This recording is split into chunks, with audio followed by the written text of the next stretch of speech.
ভালোবাসায় প্রতিপলে আছো প্রভু, তোমার বাণীর ওই আলোতে পেয়েছি নিজেকে প্রিয় যিশু।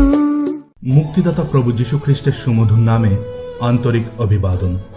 মথিলিখিত সুসমাচার 3:17 পদে পড়ি, আর দেখো, স্বর্গ হইতে এই বাণী হইল, ইনিই আমার প্রিয় পুত্র, ইহাতেই আমি প্রীত।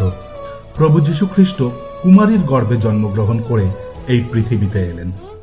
ঈশ্বরত্বের সমস্ত পরিপূর্ণতা তার মধ্যে ছিল, তবুও তিনি নিজেকে নম্র করলেন এবং মানুষকে তাদের পাপ থেকে উদ্ধার করতে নিজেকে বলিদান করলেন। তিনি পিতা ঈশ্বরের ইচ্ছাকে পূর্ণ করতে মৃত্যু পর্যন্ত সহ্য করলেন এবং নিজেকে শূন্য করলেন। তারই বিষয়ে স্বর্গ থেকে পিতা ঈশ্বর এই আকাশবাণী করলেন, তার উপরে বিশ্বাস রাখা সকল ব্যক্তিদের বিনাশ কখনোই হয় না, কিন্তু তারা অনন্ত জীবনকে লাভ করে ও সর্বদা ঈশ্বরের সহভাগিতায় স্থান পায়।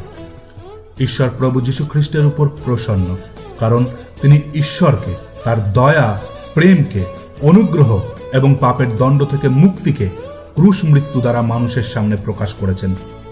আপনার বিশ্বাসে ও সিদ্ধান্তে ঈশ্বর যেন আপনার প্রতি প্রসন্ন হন, এটিই আমাদের প্রার্থনা। ধন্যবাদ। হারিয়ে যাব তোমার ভালোবাসায় প্রতিপলে আছো প্রভু।